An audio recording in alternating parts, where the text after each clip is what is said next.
여러분 안녕하십니까? 한양대학교 물리학과 김한배 교수입니다. 어, 직접 대면을 하고 질문도 받아가면서 강연을 하면 훨씬 더 좋을 것 같긴 합니다만 이 코로나 상황이 녹록치 않아서 이렇게 영상으로 인사를 드리게 됐습니다. 그 2020년 노벨 물리학상에 대한 그 해설 강연을 부탁을 받아서 이렇게 그 블랙홀 100년의 이야기라는 제목으로 이 강연을 하려고 합니다. 이게 블랙홀에 대한 그 지난 100년간에 있었던 이야기이고, 그 다음에 노벨상 수상과 관련된 그 해설 강연이니까 무슨 엄밀한 얘기나 뭐 수학적인 얘기보다는 주로 이렇게 이 스토리텔링 위주로 얘기를 해보도록 하겠습니다. 노벨 물리학상 해설 강연이니까 먼저 2020년 노벨 물리학상을 어떤 분들이 수상했는지 소개부터 하도록 하겠습니다. 그래서 이 2020년 노벨 물리학상은 세 분이 공동으로 수상을 했는데 여기 계신 그 로저 펜로우즈, 그 다음에 라이나르트 겐첼, 그 다음에 안드레아 게즈 이렇게 세 분이 공동으로 수상을 하셨고 이 노벨상 위원회가 발표한 그 공적을 보면 이 로저 펜로우즈는 이 블랙홀이 그 일반 상대성 이론의 확고한 예측이다라는 것을 이제 증명한 공로고, 그 다음에 겐첼과 게즈 두 분은 이 우리 은하 중심부에 거대한 블랙홀이 있는 걸 발견한 이제 그 공로입니다.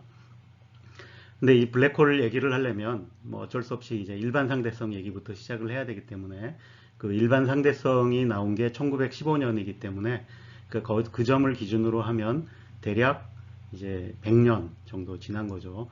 그래서 그 상당히 오랜 기간 동안 이제 사람들이 블랙홀 얘기를 해왔는데 이 노벨상을 받게 된 거는 이번이 처음이라, 그래서 이 강연의 제목을 이제 블랙홀 이 100년의 이야기로 이렇게 잡은 겁니다. 네, 뉴턴의 중력 얘기부터 시작을 해보겠습니다. 뭐 이건 잘 알려져 있는 이제 우화죠. 뉴턴이 이 그 패스트 때문에 자기 그 시골 집에 이제 머물면서 이 사색을 하다가 사과가 떨어지는 거 보고 이제 중력에 대한 힌트를 얻었다.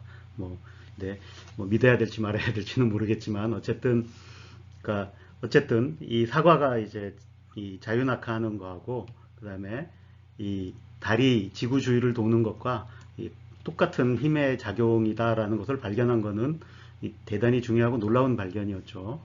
그래서 그렇기 때문에 이제 그 이 중력을 가지고 행성의 운동도 설명을 했을 뿐만이 아니라 지상의 모든 낙하하는 물체의 운동도 다 설명할 수 있게 되고, 그러므로 해서 이 뉴턴 역학이라는 게 이제 이 만들어지고 그게 이제 물리학의 시작이 됐던 거죠.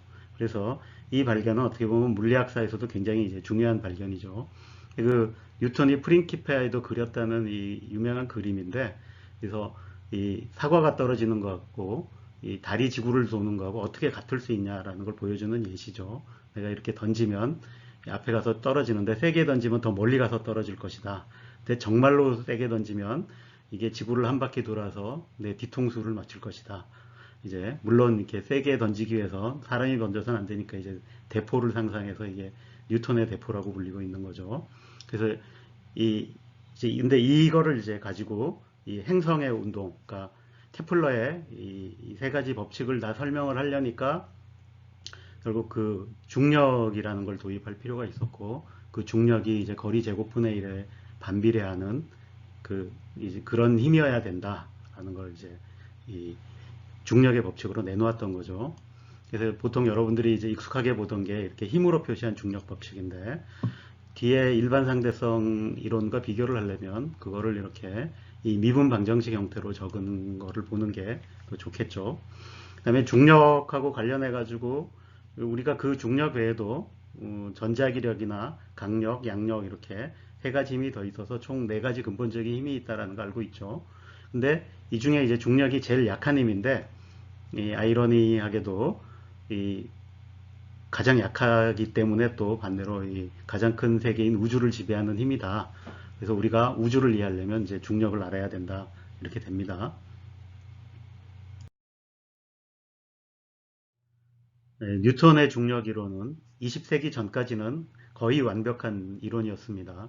그러니까 그때까지 알려져 있던 이 모든 천체 운동 이런 것들을 너무나 잘 설명을 했기 때문에 그래서 뭐 별 문제가 없었는데 근데 이제 그 다른 쪽에서 변화가 있었죠. 그래서 19세기에 이 전자기 현상에 대한 연구가 완성이 되고 그다음에 맥스웰 방정식이 이제 나와서 전자기학이 완성이 되죠. 그래서 이 19세기 후반에 이 물리학자들이 보니까 이 뉴턴 역학, 그러니까 뉴턴 중력이 같이 돌아가는 그 뉴턴 역학에서 가정한 그 절대 시공간이라는 것이 이 맥스웰 방정식하고는 잘 맞지 않는다라는 것을 발견하게 됐고, 그래서 이 상당한 논란 끝에 이제 이 1905년에 아인슈타인이 특수상대성이라는 걸 제안하게 되죠. 그래서 우리의 그 시공간 개념이 이제 확 달라지게 되는데, 어쨌든 이 아인슈타인이 특수상대성을 내놓고 다시 뉴턴의 중력 이론을 보니까 이 뉴턴의 중력 이론이 특수상대성하고도 안 맞는다라는 걸 발견을 하죠. 그래서 이 뉴턴 중력 이론을 특수상대성에 맞게 고쳐야겠다라고 생각을 하게 됩니다. 근데 이 문제가 이게 생각보다 어려운 문제여서 무려 이 10년이 걸려서 이 1915년이 돼서야 이제 이렇게 내놓은 것이 이 일반 상대성 이론입니다. 그래서 아인슈타인이 그 일반 상대성 이론을 만들 때 이제 큰 힌트가 됐던 게 이 여기 있는 중력을 느끼는 사람과 그 다음에 자유낙하를 하면 이제 그 사람은 중력을 느끼지 않죠. 그래서 이 자유낙하를 하는 사람이 보는 세상이 어떻게 다른가 이 두 개를 비교를 이제 하게 된 거죠. 그래서 이 자유낙하를 하면 우리가 보통 얘기하는 그런 중력은 느끼지 않게 되고 그것이 특수상대성에서 얘기하는 관성계 같은 역할을 해서 그런 모든 자유낙하계는 동등하다라는 거였고 이걸 이제 아인슈타인의 등가 원리라 그러는데 그 이 등가 원리를 이용해 가지고 이 보니까 그 이 중력이라고 하는 것이 이 우리가 측정하는 시간과 거리를 바꾸더라라는 것을 이제 발견하게 되죠. 그래서 결국 이제 중력은 이 시공간의 기하이다라는 것을 이제 알게 됩니다. 그래서 요 말로 보통 이제 일반 상대성 이론을 많이 표현하는데 그래서 물질은 시공간이 어떻게 휘어져 있는지를 결정하고 그 다음에 시공간은 물질이 어떻게 움직이는지를 결정한다. 그래서 이렇게 물질이 있으면 그 주변의 시공간이 휘어지고 그 휘어진 시공간에서 움직이는 물체는 우리가 마치 이 작은 물체가 이제 이 중력을 받아서 움직이는 것과 같이 움직인다. 뭐 이렇게 이제 이해를 하게 된 거죠. 그래서 어쨌든 이 물질이 어떻게 시공간을 휘어지는가를 결정하는 그 방정식이 바로 여기에 적혀 있는 이제 아인슈타인 방정식입니다. 그래서 이 아인슈타인 방정식의 왼쪽에는 이 시공간의 곡률과 관련된 이제 내용이 나오고, 다음에 오른쪽에는 이 물질, 그러니까 그 물질이 가지고 있는 이제 에너지 모멘텀 텐서가 나오게 됩니다. 그래서 지금은 뭐 이 방정식이 많이 검증이 돼서 여러 가지 면에서 이제 이런 거를 다 검증이 돼 있는데, 뭐 그 중에 이제 대표적인 예로 이제 여기 보면 그 이 GPS에서 시간이 이제 그 인공위성에 있는 시계는 이제 지상의 시계하고 시간이 다르게 간다. 그 다음에 멀리서 온 은하의 빛이 물질에 의해서 휘어진다. 이런 것들을 이제 예로 드러났습니다. 저 아인슈타인 이퀘이션을 제대로 이해하려면 지금 여기에 적혀 있는 매트릭, 뭐 커넥션, 커버처 이런 것들을 다 이제 이해를 해야 되는데 여기서는 그냥 이렇게 계산한다라는 것 정도를 보여주기 위해서 이 슬라이드를 집어넣었습니다. 뭐 좀 복잡한 계산이 들어가는구나 정도로 이해하면 되겠습니다. 자, 역시 마찬가지로 아인슈타인 방정식, 자, 이렇게 쓸 수 있다 그랬죠.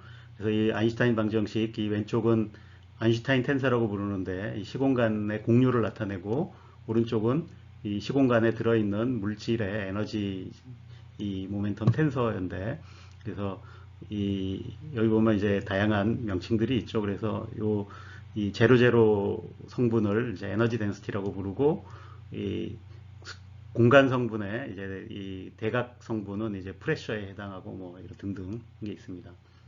그래서 이 뉴턴 중력과 아인슈타인 중력을 이렇게 비교를 해보면 이렇게 이 뉴턴 중력에서는 질량이 이제 있으면 이제 힘을 가한다, 중력을 가한다 했는데 이제 물질이 있으면 시공간이 휘어진다. 네. 방정식을 보면 약간은 비슷하게 생겼죠. 근데 여기는 하나의 방정식인데 여기는 이제 텐서 방정식이 돼서 예, 성분이 훨씬 많죠. 그리고 여기서 이제 중요한 차이는 뉴턴 중력에서는 이 오로지 질량만이 중력을 발휘를 했는데 일반 상대성 이론에서는 질량뿐만이 아니라 이렇게 이 스트레스 에너지 텐서의 각 성분 중에 이렇게 특히 이제 이 압력도 중력을 행사한다라는 걸 이제 알 수 있고 이제 좀 뭐 이 비교를 해보자면 이제 매트릭이라고 하는 거는 이 중력 포텐셜에 해당하고 앞에 나왔던 이제 커넥션은 이제 우리가 알고 있는 중력장, 그다음에 커버처라고 하는 것은 이제 기조력에 해당합니다. 그래서 진짜로 중력의 본질이 뭐냐라고 물어보면 사실 곡률하고 관계되어 있는 거여서 이제 기조력이라고 볼 수 있죠. 이거는 내가 좌표계를 바꿔도 없앨 수 없는 이제 중력의 효과인 거죠. 자, 이 정도로 하고 이제 여러분들은 아인슈타인 방정식을 이제 마스터했다라고 생각하셔야 됩니다. 자, 이제 일반 상대성 이론을 마스터를 했으니까 이 블랙홀 얘기로 넘어가 보도록 하겠습니다. 이 블랙홀 얘기에 이 단초가 됐던 것이 여기 적혀 있는 이제 슈바르츠 실트 매트릭이라는 겁니다. 이 매트릭은 그 아인슈타인 방정식의 해인데 그 해 중에 이제 이 구형 물체의 외부 시공간. 그러니까 지금 여기 보면 지구와 같이 이렇게 구형으로 생긴 물체의 이 바깥의 시공간이 어떻게 되겠나. 그러니까 안에는 이제 모르겠고 밖에만 보는 거죠. 그거 해는 결국 요 이제 이 오른쪽에 아무 물질이 없는 0을 넣은 요 방정식을 푼 건데 구대칭을 줘서 그래서 이 해는 여기 있는 이 칼 슈바르츠 실트라는 분이 처음 이제 해를 찾았습니다.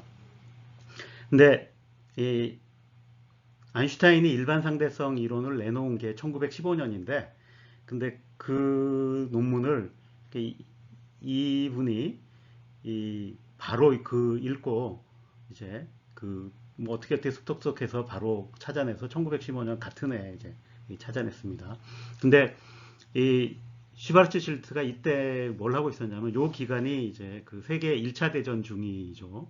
그래서 이 칼 슈바르츠 실트는 그때 당시에도 좀 나름 유명한 그 천문학자였는데 이 애국심도 충만했는지 이 군에 이제 자원 입대를 합니다. 나이 40에. 그래서 이 포병인가 장교로 가서 이 전쟁터에 가서 전선에서 전쟁 치르는 와중에 틈틈이 계산을 해가지고 이 해를 이제 찾아낸 거죠. 그래서 그걸 이제 편지로 아인슈타인에게 써서 보내고 아인슈타인이 자기의 그 아인슈타인 방정식이 워낙에 이 비선형 편미분 방정식, 무시무시한 방정식이라 이 정확한 해를 찾는 게 쉽지 않을 거라고 생각했는데 놀랍게도 이 사람이 이런 정확한 해를 하나 찾아서 보내서 약간 놀라기도 하고 그래서 이걸 이제 학계에 소개를 이제 했습니다. 근데 이 해를 발견한 칼 슈바르츠 실트는 좀 오래 살았으면 이제 그 유명세를 탔을 수도 있는데 이 해 때문에 근데 그 이듬해 이제 그 전선에서 얻은 이 면역 체계병이라는 천포창이라는 병에 걸려서 이듬해 이제 돌아가셨습니다. 어쨌든 그래서 그 해를 이제 매트릭을 이렇게 써보면 일단 좌표계를 이렇게 TR 세타파이고 구면 좌표계 같은 거죠. 이렇게 잡아서 쓰면은 이제 이런 식으로 매트릭이 써집니다.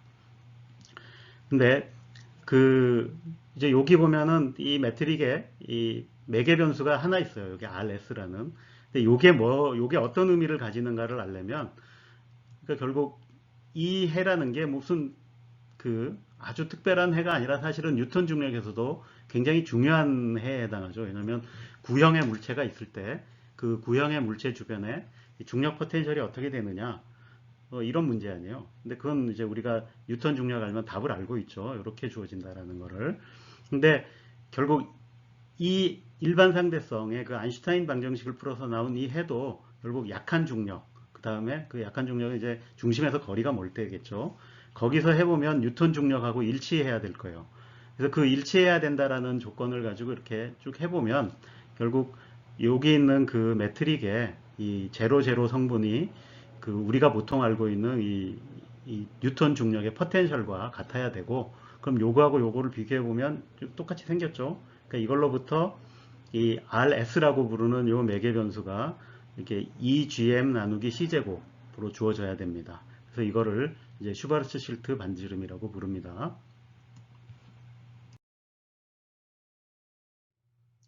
그런데 그 슈바르츠-실트 매트릭을 이렇게 자세히 들여다보면 이 두 가지 문제점이 있다라는 것을 이제 금방 눈치를 챌 수 있습니다. 그 첫 번째는 이 R이 0인데서 이제 문제가 있죠. 여기 보면 이렇게 R분의 1이 나와서 이 R이 0이 됐을 때 이 매트릭도 발산하고 그다음에 곡률도 계산해 보면 모두 무한대로 발산한다. 라는 걸 이제 알 수 있습니다. 보통 이렇게 이 곡률이 무한대로 발산하는 점을 일반 상대성에서는 이제 특이점이라고 부릅니다. 근데 이 문제는 우리가 이 뉴턴 중력에서도 겪었던 문제입니다. 여러분들 그 보통 잘 알고 있는 뉴턴 중력 포텐셜을 적어보면 이 파이가 이 R분의 GM 이렇게 주어지죠. 그럼 여기 R이 0으로 갈 때 발산을 하죠. 이 문제는 왜 생겼냐 하면 우리가 이제 질량은 있지만 크기는 없는 점입자라는 걸 도입했기 때문에 이제 생기는 거죠. 근데 내가 그냥 저렇게 구대측만 가정해서 R이 0까지 가면 결국 일반 상대성에서도 이런 이제 현상이 나타나는 거겠죠. 그래서 이런 문제가 하나 있고, 근데 이거는 이제 더 생각해 봐야죠. 어떤 문제인지는. 그 다음에 다른 하나는 아까 보니까 R은 RS에서 여기서도 보면 매트릭이 그러니까 이 시간 그러니까 좌표계 앞에 있는 이제 00 성분은 0이 되고 그 다음에 RR 성분은 무한대로 발산한다라는 걸 볼 수 있어요. 근데 곡률을 계산해 보면 유한합니다. 그래서 이런 거를 이제 이 좌표 특이점이라고 부르는데 우리가 좌표를 잘못 잡았기 때문에 뭔가 문제가 있어 보이는 것 같다라는 이제 그런 의미로 그렇게 합니다. 근데 내가 저 좌표계를 쓰면 그러니까 그럼에도 불구하고 그러니까 곡률에는 문제가 없지만 이게 어떤 문제가 있냐면 이 시간 좌표계 앞에 있는 그 00 성분이 0이 돼버리면 그럼 그 좌표계에서는 시간이 안 흐른다는 얘기가 되거든요. 그러면 보면 여기 지금 이제 요거 그 그림에서 보면 여기 이제 R이라는 코드 좌표계에서 보면 이 슈바르츠-실트 반지름 되는 여기 근처로 오면 이 시간이 안 간다는 얘기예요. 그래서 이제 내가 여기서 관찰을 해보면 어떤 물체가 이제 가면 이 물체, 그러니까 요거를 못 넘어가고 계속 무한히 이제 요 선에, 그러니까 슈바르츠-실트 되는 데 접근하는 것처럼 보인다라는 겁니다. 근데 이거는 이제 좌표계 문제라는 게 그 후에 이제 사람들이 조사를 해보니까 내가 좌표계를 바꾸면 이게 이제 어떻게 바꾸냐면 내가 여기서 이제 자유낙하하는 사람이 있다고 해봅시다. 그러면 똑같이 중력을 받으면 자유낙하에서 계속 이 R은 0으로 가겠죠. 그럼 이 사람이 쓰는 좌표계에서 보면 어떻게 될 건가인데 여기 보면 여기 이제 아무 일 없이 여기를 그냥 쓱 지나간다라는 걸 알 수가 있습니다. 그리고 유한한 시간에 지나간다라는 건데 이 멀리 있는 이 관찰자가 보기에는 이제 이 사람은 여기를 쑥 하고 지나가는 게 아니라 끊임없이 여기로 무한히 접근만 해가 여기를 못 넘어가는 것처럼 보인다. 이렇게 이제 된다는 거죠. 근데 그거보다 약간 더 복잡한 현상은 요 안으로 들어가면 어떻게 되느냐인데 이게 어떻게 되냐를 보통 이제 나타내 주는 게 그 특수상대성이나 일반상대성이 모두 이 빛 원뿔이라는 걸 쓰죠. 그러면 요 점에서 빛이 이거는 나가는 빛, 요건 이제 들어가는 빛, R은 0으로 들어가는 빛이 어떻게 갈 건가를 표시해 주는데 요쪽을 넘어가서 요 바깥이 아니라 안쪽에 가면은 그 앞에서 이제 좌표계에서 봤듯이 이게 그 시간 좌표하고 공간 좌표 앞에 있는 그 매트릭의 부호가 바뀝니다. 그거는 시간하고 공간의 역할이 마치 바뀌는 것 같은 그런 이제 효과가 나오는 거죠. 그래서 이 바깥에서는 시간이 흘러가는 걸 우리가 막을 수 없잖아요.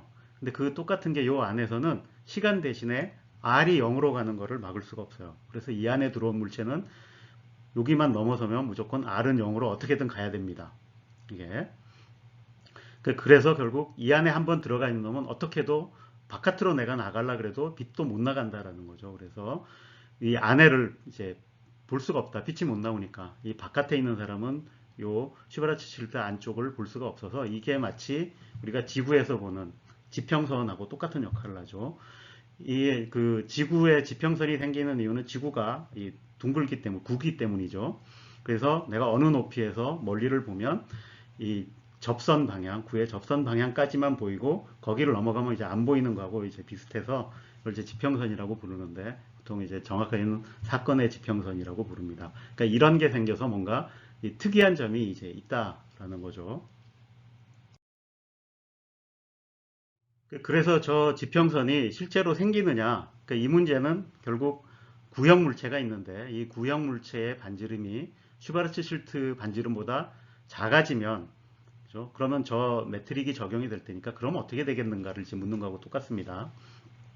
그러면 저 그 슈바르츠 실트 매트릭이 맞다면 결국 슈바르츠 실트 반지름에 지평선이 생기겠죠. 그리고 그 지평선 안에 들어가 있는 물질은 모두 중심으로 가는 걸 피할 수가 없고 결국 그 중심에는 이제 특이점이 생길 것이다 라고 예측해 볼 수 있는 거죠.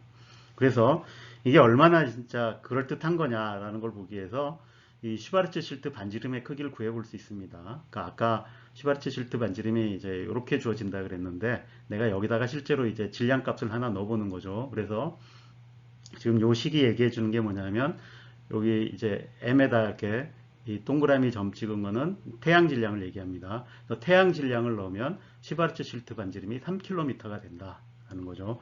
근데 실제로 태양의 반지름은 70만 킬로미터죠. 그러니까 태양에서는 저런 그 슈바르츠 실트 이 반지름 지평선이 생길 수 없죠. 왜냐면 그 전에 물질이 있어서 해가 달라지는 거죠. 그래서 그러니까 진짜로 저런 지평선이 생기고 저런 특이점이 생기려면 질량은 태양 그대로인데 그 크기가 3km로 줄어야 돼요. 그러면 밀도가 얼마나 될까요? 예, 여러분들이 대충 계산해 보면 그 원자 안에 있는 그 핵의 밀도 그 정도가 돼야 됩니다. 그러니까 그거보다 더 커야 돼요, 사실. 그래서 그러니까 실제로 그러면 그 이제 이런 얘기가 처음 나왔을 때 사람들이 그 물질이 있는데 그 물질의 밀도가 핵의 밀도보다 더 높다. 그런 물질이 있을까? 당연히 안 생길 거라고 생각했죠. 그러니까 이게 저 그 지평선이 생기고 그 안에 특이점이 생기는 거는 실제로는 불가능할 거다라고 생각을 했습니다. 예. 그런데 저렇게 그 블랙홀이 생기는 게 그 불가능할 것 같다라고 생각을 했지만 근데 이게 이제 이 1920년대 이제 30년대 지나면서 그때 그 물리학계는 주로 이제 양자역학이라는 게 생겨나고 그 다음에 그 이제 핵이라는 것도 이해하게 되고 중성자도 발견하고 등등 이런 이제 많은 발전이 있었죠. 특히 그 이제 핵물리학이 발전을 하면서 그다음에 그때 당시에 중요한 문제가 이제 중에 하나가 뭐냐면 이 별이라는 거에 대해서 예, 이제 이해가 이제 깊어졌다라는 거죠. 그래서 이 별에 이해하고 싶은 게 이게 이제 두 가지가 있는데 이게 하나는 이 별은 어떻게 빛을 내는가라는 문제고 그럼 그 에너지원이 있어야 되겠죠.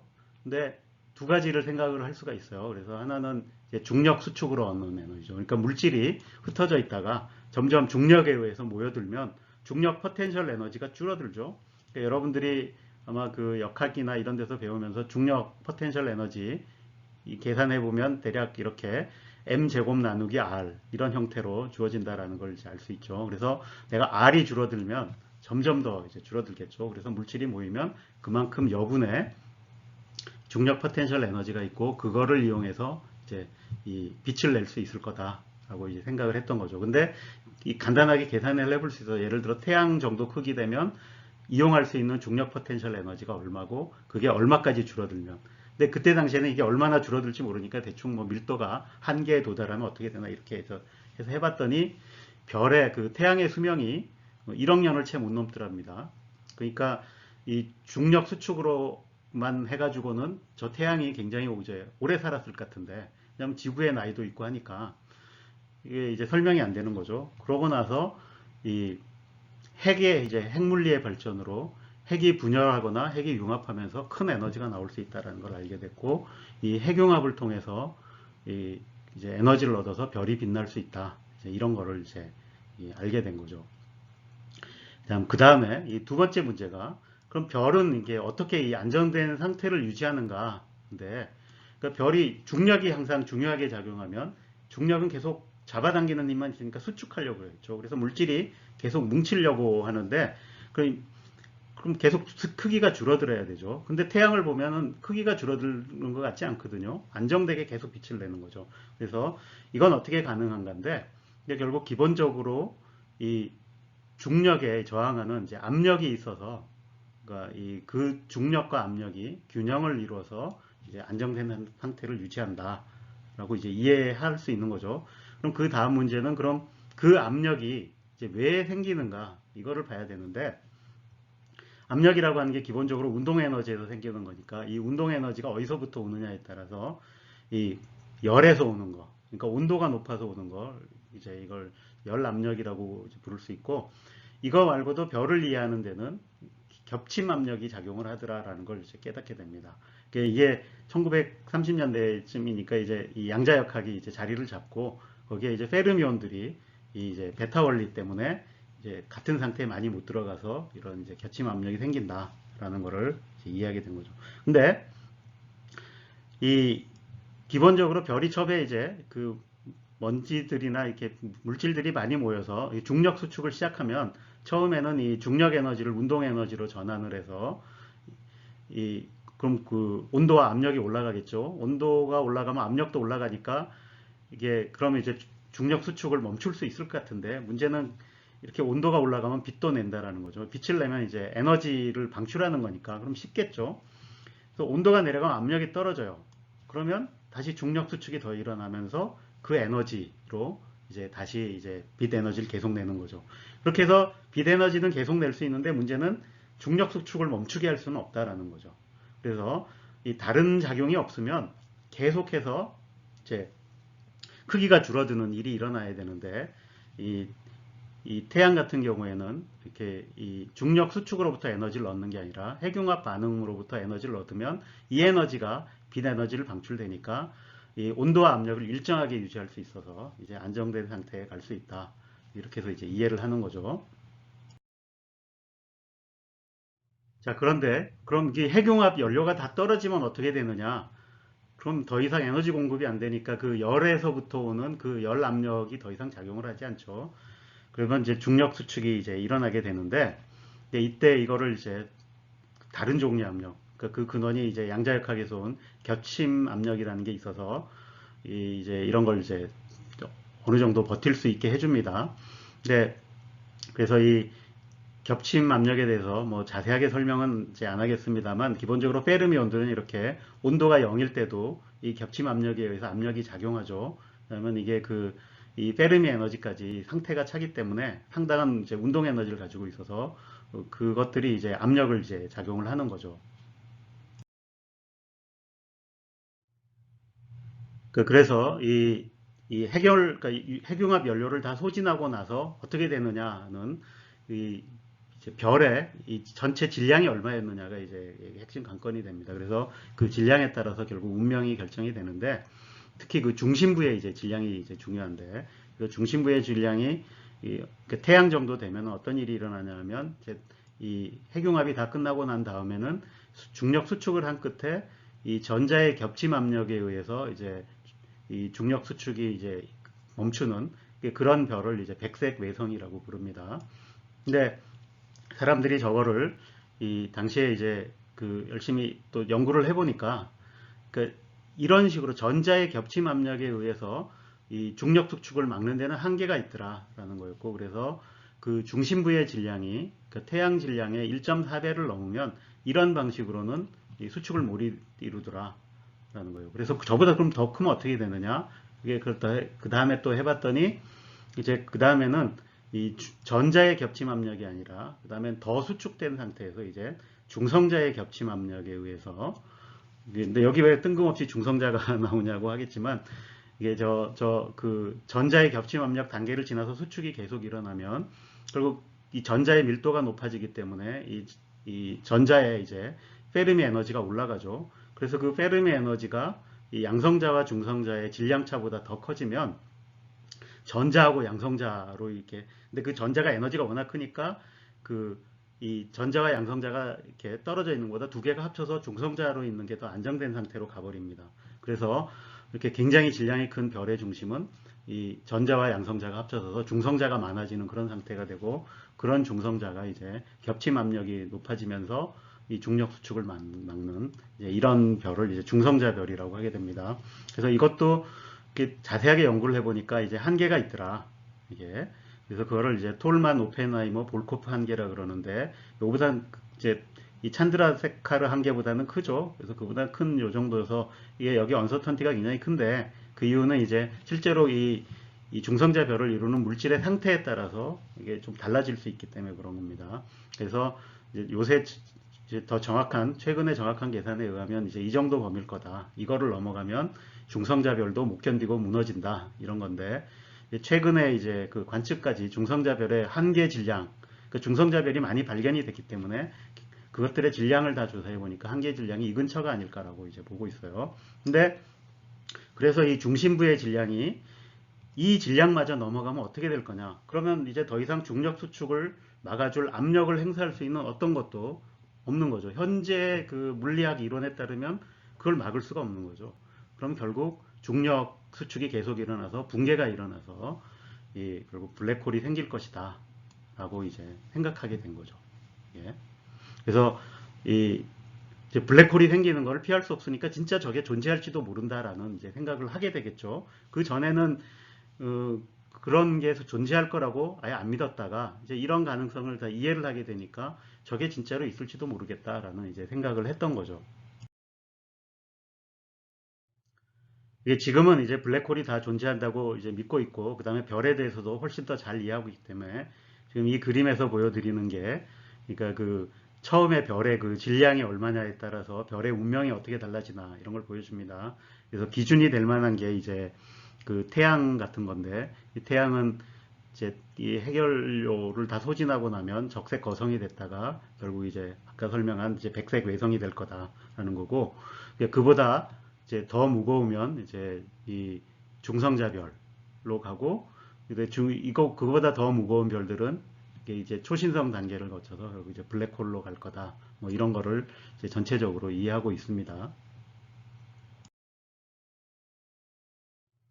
근데 그 1930년대 후반부터 사람들이 고민했던 것 중에 뭐가 있냐면, 자, 그렇게 해서 이제 그 블랙홀이 생기는 거는 좋은데, 결국 이 지평선이 한번 생기면 그 안에 그 들어간 물체는 아까 얘기한 대로 그러면 다 이 R은 0인 대로 이렇게 몰려가야 되는 걸 피할 수가 없는 거죠. 그럼 결국 거기에 이제 이 특이점이 생긴다라는 거였어요. 근데 저 특이점이라고 하는 건 그러니까 질량 밀도도 무한대고 곡률도 무한대니까 물리학에서는 받아들일 수 없는 거죠. 그 무한대니까. 그래서 사람들이 저걸 가지고 이렇게 조금 논쟁이 있었는데, 저걸 처음 연구한 사람들은 저게 뭐 어쨌든 수학적 결과니까 저게 생길 거다 그랬는데, 대부분의 사람들은 저 문제를 어떻게 생각했냐면, 그러니까 뉴턴 역학에서는 그 포인트 파티클 같은 게 있어서 이제 그것 때문에 R분의 1 포텐셜 이렇게 싱귤라해지는 점이 생기는데, 근데 대부분의 그 두 물체가 이렇게 서로 이렇게 뭉쳐서 지금 뭐가 만들어지는 거잖아요. 그럼 이 뭉칠 때는 이게 정확하게 그 일직선으로 가서 이렇게 부딪힐 일은 없죠. 약간 빗나가겠죠. 그래서 가운동량을 가지게 돼요. 그럼 회전을 하게 된다는 얘기죠. 그럼 그 회전을 하게 되면 양상이 달라질 수 있는 거죠. 그래서 사람들이 저렇게 그 특이점이 생기는 걸 처음엔 어떻게 이해했냐면, 저 문제를 푼 게, 그러니까 슈바르츠 실트 매트릭도 그렇고 그 후에 저렇게 중력 붕괴가 일어나는 과정을 푼 것도 다 이 구대칭을 가정을 합니다. 그렇게 해서 그래야만 문제가 풀기가 쉬우니까. 그래서 저 그 특이점이 생기는 게 구대칭을 가정했기 때문에 생기는 거다. 내가 앵귤라 모멘텀을 집어넣어서 회전을 하기 시작하면, 그러니까 그 회전하면 두 개가 부딪힐 수 없는 그런 상황이 생기잖아요. 그래서 마찬가지로 이제 싱귤레러티를 이제 피할 수 있을 것이다 라고 이제 생각을 했습니다. 근데 이런 그 논쟁이 꽤 오래 가는데, 근데 이제 그때 이 수학자 이제 펜로우즈가 그 로저 펜로우즈가 한 이제 이 기여가, 그러니까 이 특이점이 생기는 게, 그러니까 지금 이제 특이점도 이렇게 이 에너지와 곡률이 무한대로 발산하는 점인데, 이 분류가 됩니다. 이렇게 공간적 특이점과 시간적 특이점이라는 게 있고, 그러니까 이제 블랙홀의 특이점만 있는 게 아니라 이제 빅뱅 이론 같은 것도 이제 특이점이 있습니다. 그 다음에 이렇게 그 회전하는 블랙홀도 특이점이 있는데 이게 근데 이 펜로우즈가 한 업적이 뭐였냐면 이게 특이점 정리라는 걸 이제 발표를 했는데 사실은 나중에 이제 펜로우즈가 먼저 이 블랙홀에 대해서 발표를 하고 그다음에 호킹은 이제 거기에 이제 빅뱅 그 특이점까지 더해서 두 사람이 합쳐서 이제 이 펜로우즈 호킹 특이점 정리라는 걸 내놓았는데요. 그래서 이 보면 그 특이점 정리의 기본적인 내용은 이렇게 이 다음의 조건을 만족하면 특이점이 반드시 생긴다라는 거예요. 그게 뭐냐면 에너지에 대한 조건인데 에너지에 대한 조건이라는 건 결국 물질에 대한 조건이죠. 어떤 종류의 물질이 있느냐인데 이걸 보통 이제 여러 가지 조건이 쓸 수 있습니다. 근데 가장 흔하게 쓰는 게 이제 약한 에너지 조건이라는 건데 이거는 에너지가 이제 음이 아니다. 뭐 굉장히 상식적인 얘기죠. 그러니까 에너지가 음이 아니고 시공간의 전역 구조는 뭐 그렇게 중요하지 않고 이제 이 경우에는 그다음에 강한 중력이 있어서 지평선 같은 게 생기면 이게 대표적으로 앞에서 봤던 시바르츠 실트 매트릭 지평선이 생겼죠. 근데 시바르츠 실트 매트릭 말고 그 뒤에 뭐 커브 매트릭이나 이렇게 회전을 해도 지평선이 생겨요. 그래서 일단 지평선이 한번 생기면 이 특이점이 생기는 것을 피할 수 없다라는 거예요. 그러니까 결국 이제 전체적으로 요약하면 그러니까 아주 이상한 상황이 아니고 그냥 아주 일반적인 상황에서 그러니까 뭐 회전을 하든 뭘 하든 지평선이 한번 생기고 보통의 물질이라면 그러니까 이 블랙홀에 있던 그 싱귤레러티가 생기는 것을 피할 수 없다라는 거죠. 그래서 근데 봤듯이 이제 물리학에서는 그런 특이점이 존재하면 안 되죠. 무한대라는 걸 다룰 수는 없으니까. 그래서 뭔가 그런 거 못 다루는데 그럼 그거 어떻게 해야 되느냐인데. 근데 지금 이 특이점 정리에 증명한 게 뭐냐면 그 일반 상대성은 기본적으로 이런 특이점 생기는 걸 피할 수 없다는 얘기예요.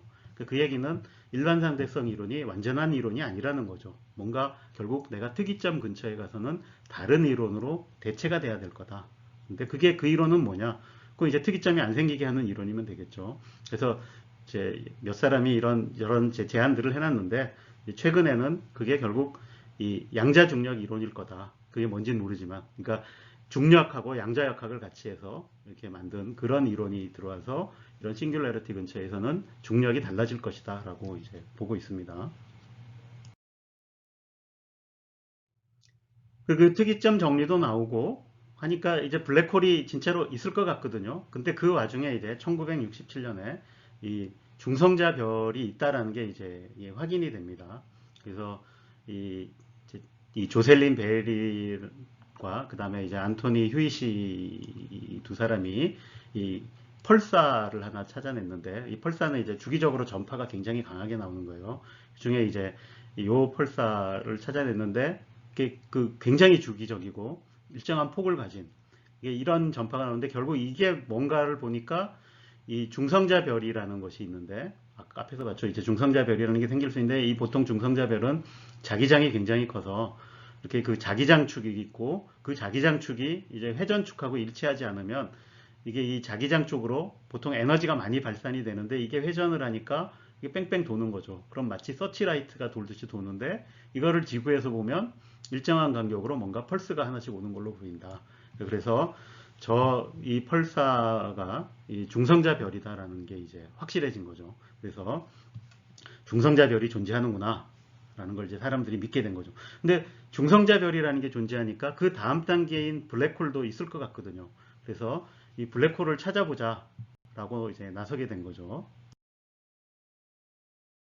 근데 그 블랙홀이라는 거는 뭐 정의에 의하면 빛을 한번 들어간 빛은 안 나오고 안에서 나온 빛은 밖으로 나갈 수 없으니까 그러니까 직접적인 관측이 불가능하다는 얘기죠. 그래서 결국 저 블랙홀을 보려면 그러니까 근처에 뭔가 이 물질을 공급할 수 있는 다른 천체가 있어서 그럼 그거를 빨아들이면 이 지금 여기 이 그림에서 보듯이 이 빨려 들어간 물체가 이 블랙홀 주위를 이렇게 되게 이제 정확하게 아까 얘기한 대로 일치하지 않으니까 가군 동량이 생겨요. 그럼 이제 회전을 하게 되겠죠. 그래서 지금 이 그림은 이제 이 회전하는 걸 우리가 멀리서 보면 어떻게 보이겠는가 이렇게 보인다. 이게 이제 시공간이 휘어서 이렇게 이제 렌즈 효과 때문에 이렇게 보인다라는 걸 해놓은 건데 어쨌든 이런 디스크가 생기고 이 디스크들이 계속 돌다 보면 자기네들끼리 충돌해서 이제 온도가 올라가고 그럼 그 온도가 올라간 상태에서는 전자기파가 나오겠죠. 온도가 높으면 X선이 나올 거고 뭐 낮으면 전파라도 나오겠죠. 그래서 이런 거를 이제 관측해서 간접적으로 관측할 수 있을 거다. 그래서 이제 그런 걸 이제 찾아보게 됩니다. 그래서 그 첫 번째로 찾아본 그 후보가 뭐였냐면 이 쌍성이었어요. 이 쌍성은 이제 별 두 개가 같이 서로 이렇게 맞돌아가는 건데 그 중에 하나가 이제 블랙홀일 수가 있는 거죠. 근데 보통 이렇게 쌍성이 돌면 이게 서로 이렇게 돌기 때문에 이게 그 주기적으로 이렇게 밝기가 변하든지 뭐 여러 가지가 변하죠. 그럼 그것을 잘 관찰하면 이, 이 둘이 서로 도는 궤도의 크기와 주기를 이제 관측을 할 수가 있습니다. 그럼 내가 그 크기와 주기를 알면 케플러 제3법칙 써가지고 이게 이제 두 개 합친 질량을 알 수가 있죠. 이렇게. 근데 그 질량을 어떻게 이제 각각의 질량으로 분해를 해서 알 수만 있으면 근데 여기에 별처럼 보이면 그건 별인데 빛은 안 나오는데 뭐 엑스레이 근처에서 좀 나오고 하는데 질량은 크다. 그러니까 그 질량이 아까 얘기한 그 톨만, 오펜하이머, 볼코프 한계를 넘어간다 그러면 그거 이제 블랙홀이라고 할 수 있는 거죠. 그래서 그런 걸 막 사람들이 찾다가 첫 번째로 주목했던 게 여기 나온 이제 그 시그너스 X1이라는 건데 그래서 이거는 이 굉장히 질량이 큰 이 바이너리 시스템이었고 그래서 저게 딱 그 형태가 X선도 나오고 이게 두 개가 서로 돌고 있는데 하나는 별이 확실해 보이는데 하나는 안 보이고 X선 나오고 하니까 이거 저게 이제 블랙홀일지 모른다는데 사실 요게 좀 어려운 점이 요게 꼭 블랙홀이 아니라 여기가 이 중성자 별이어도 거의 비슷하게 이렇게 보입니다. 그래서 저게 진짜로 블랙홀인지 중성자 별인지 구별하기가 힘들어서 약간 불확실성이 있었는데 어쨌든 이게 이제 블랙홀일 거다. 뭐 이제 이런 얘기들이 이제 1970년대 이제 얘기가 시작이 됩니다. 그래서 여기에는 이제 유명한 알려진 내기가 있죠. 그래서 스티븐 호킹하고 킵손이 이게 블랙홀이냐 아니냐. 그래서 블랙홀이 존재하느냐 아니냐를 가지고 내기를 하죠. 그래서 호킹은 블랙홀이 아니다에 걸고 이 킵손은 블랙홀이다에 걸죠. 이제 호킹이 이때 한 얘기가 있죠. 이제 자기는 블랙홀이 있다는 걸 믿기 때문에 보험으로 이제 없다는 쪽에 들어서 했는데 그리고 이 1990년이 되어서야 그러니까 그때까지도 이게 계속 불확실했던 거죠. 이제 블랙홀인지 아니면 중성자별인지 하다가 1990년에 저건 블랙홀이 확실한 것 같다 해서 호킹이 그 내기에 걸었던 상품을 수원에게 보내주죠. 그 내기의 상품이 이 펜트하우스 1년 구독권이었다 그래요. 자, 그 엑스레이 바이너리는 약간 그 이제 이 두 개 질량을 이제 합만 알다 보니까 두 개를 각각을 이제 잘 모를 수가 있어서 약간 불확실성이 있으니까 좀 더 확실한 걸 하려면 다른 걸 찾아봐야 되는데 그 후에 이제 여러 가지 노력을 하다가 그러니까 그 우리 은하의 중심부에 이제 뭐가 있다라는 걸 이제 알게 돼요. 일단 그 우리 은하의 중심부를 관찰을 하려면 이게 거기가 중심부엔 물질이 많거든요. 근데 그 물질이 많으면 이제 각종 먼지도 많고 해서 이 먼지가 많으면 우리 눈으로 보는 이런 가시광선 때는 투과력이 떨어집니다. 그 먼지에 가려서 안 보이는 거죠. 그래서 우리가 보통의 망원경으로 보면 저 은하의 중심부 같은 데는 그냥 먼지에 가려져 있는 걸로 보입니다. 그래서 거기를 관찰을 하려면 먼지를 잘 투과하는 이 전자기파대를 써야 되는 거죠. 그게 이제 크게 두 가지로 나뉘는데 이 하나가 전파 영역이고 그러니까 뭐 마이크로파 전파 이 영역하고 그다음에 이제 적외선 영역을 쓰는 겁니다. 그래서 처음에 이 전파로 많이 관측을 했는데 이런 게 이제 대부분 이제 전파로 우리 은하 중심부를 이제 관측을 한 겁니다. 근데 그 중에 이제 그 우리 은하 중심이라고 생각되었던 게 여기 보시면 잘 찾아보면 여기 이제 SGRA라고 쓴 요 영역 있죠, 여기. 근데 여기 전파가 굉장히 강하게 나오죠. 그래서 여기가 이제 우리 은하의 중심부일 거다. 그래서 여기가 이제 이 사키타리우스 자리이기 때문에 사키타리우스 A라고 이름을 붙였습니다. 근데 그 후에 이제 전파 망원경의 해상도를 높여가지고 관찰을 해보니까 이 사키타리우스 A 안에 구조가 이제 보이는 거죠. 이 안에 다른 또 전파원들이 몇 개가 있는 거고 중요한 게 세 개가 있어서 이렇게 이제 셋으로 나눴고 그 중에도 특히 전파가 많이 나오는 요 영역을 이제 그 사기타리우스 A 스타라고 이제 불렀어요. 근데 보통 이 이름을 A 스타라고 붙인 이유가 보통 그 우리 원자 그 에너지 레벨 나타낼 때 이제 스타 붙이면 이게 익사이티드 스테이트를 나타내는 거거든요. 근데 저 사기타리우스 A에서 여기가 가장 그 흥분되는 이제 상태다. 중요한 거다. 해서 이제 A스타로 붙였다 그래요. 근데 요 안이 이제 뭐가 있을 거다라고 이제 여기가 중심인데, 근데 이거를 이제 여러 가지 방안으로 이제 찾아보게 되는데, 지금 요 옆에 있는 이 사진은 이제 그 후에 이제 엑스레이 사진을 찍어봤더니 가끔 이렇게 지금 요거는 엑스레이 펄싱이, 그러니까 버스트라 그러죠. 이제 큰 폭발이 나서 굉장히 엑스레이가 강하게 나올 때 찍힌 사진이에요. 그러니까 여기에 진짜로 뭔가 이 초거대 블랙홀이 있는 것 같다라는 이제 거죠. 근데 저렇게 그 엑스레이 버스트가 있기 전에도, 그러니까 저게 뭔가 굉장히 무거운 천체가 있다라는 거를 이제 간접적인 증거로 이제 알아낼 수가 있었는데, 그게 이 열심히 이제 전파로도 이렇게 확인이 되는 게 뭐냐면, 그 은하수 중심부를 이렇게 돌고 있는 별들이 있다라는 거예요. 이게 굉장히 가까이서. 그래서 이거를 이제 그 사키타리우스 A스타 클러스터라고 부르는데, 그러면 내가 이 궤도를 다 조사를 해보면, 그럼 케플러의 3법칙을 써가지고 이 중심에 있는 천체의 질량을 얻을 수 있겠죠.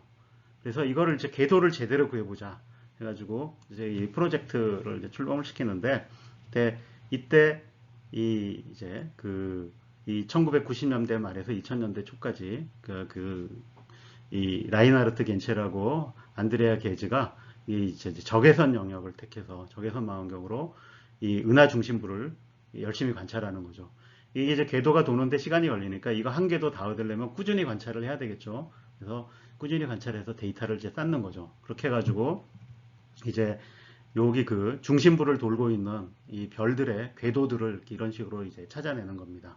그래서 가장 결정적이었던 게 이제 지금 여기 나와 있는 요 S2라는 별의 이제 궤도였는데, 이거에 이제 완전한 공정 궤도를 얻었어요, 이분들이.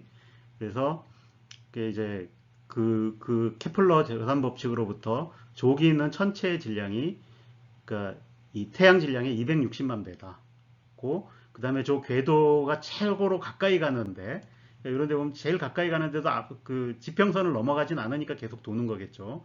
그러니까 그럼 어쨌든 요 안에, 그러니까 1200AU, 1AU면은 이제 이 태양하고 지구 사이 거리인데, 그게 1200배 정도 안에 이만한 질량의 천체가 존재한다.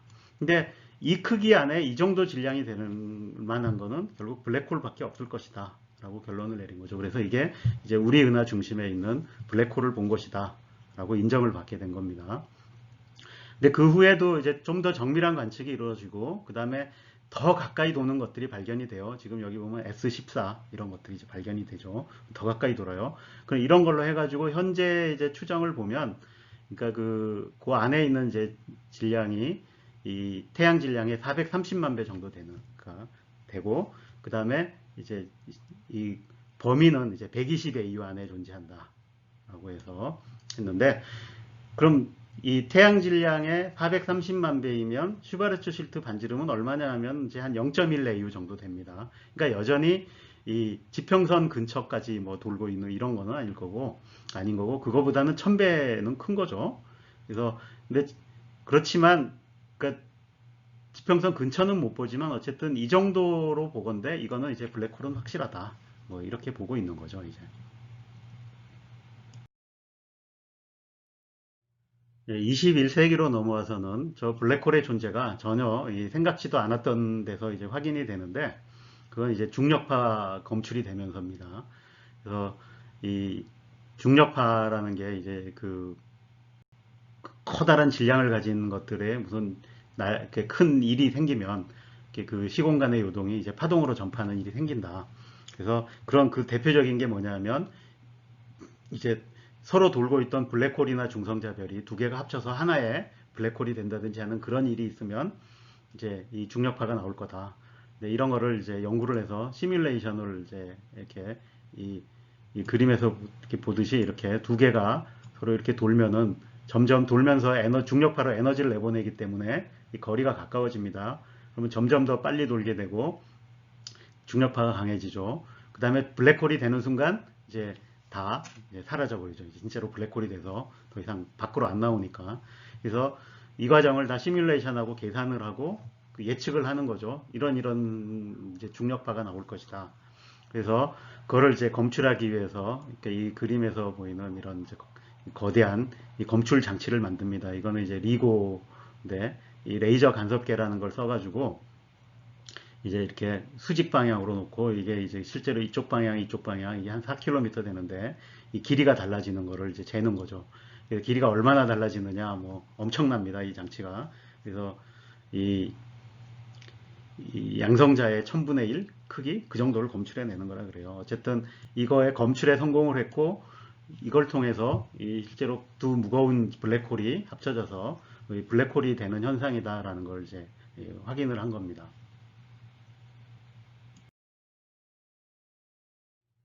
이게 이 우리 은하의 이제 그 중심에 거대 블랙홀이 있다 그랬는데, 그러니까 우리 은하에 있는 것보다 훨씬 더 무거운 별들이 있는 그 은하들이 있어요. 보통 이런 거를 이제 그 활동성 은하라 그러는데, 그 활동성 은하의 핵에는 그 정말로 그 무거운 이 블랙홀들이 이제 존재할 거라고 보고 있습니다.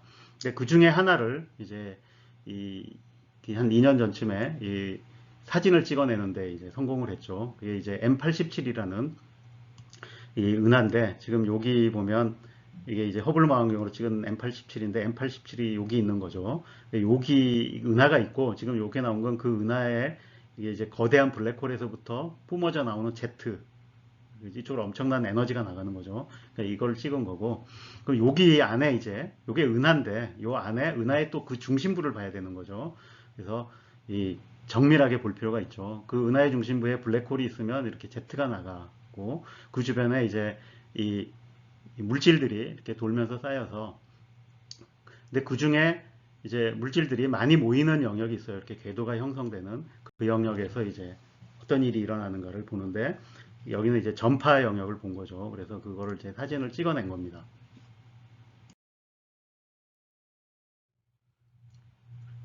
그래서 이런 사진을 찍으려면 굉장히 그 고해상도의 망원경이 필요하죠. 해상도를 높이려면 이제 망원경이 커야 됩니다. 그래서 이 전파 망원경을 쓰면 이게 전파의 파장이 길다 보니까 망원경의 사이즈가 커야 되는데, 이게 이 정도를 관측하려면 망원경의 사이즈가 이제 지구 정도 돼야 됩니다.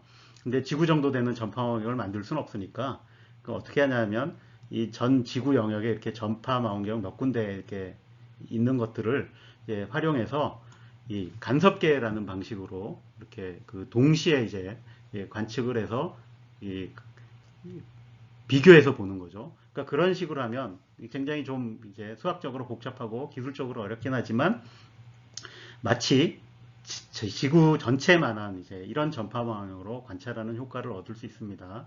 그러니까 그렇게 해가지고 저 M87에 이제 이 정말 이거는 이 지평선 근처, 그러니까 슈바르츠 실트 레이디어스의 몇 배 정도 되는 그 영역을 이제 찍어낸 겁니다. 그러니까 물론 지평선 자체를 찍는 건 이제 불가능할 테니까 어쨌든 이 정도까지 근접해서 찍어냈으니까 이건 거의 이제 진짜로 블랙홀을 찍은 사진이다라고 주장할 수 있는 정도겠죠.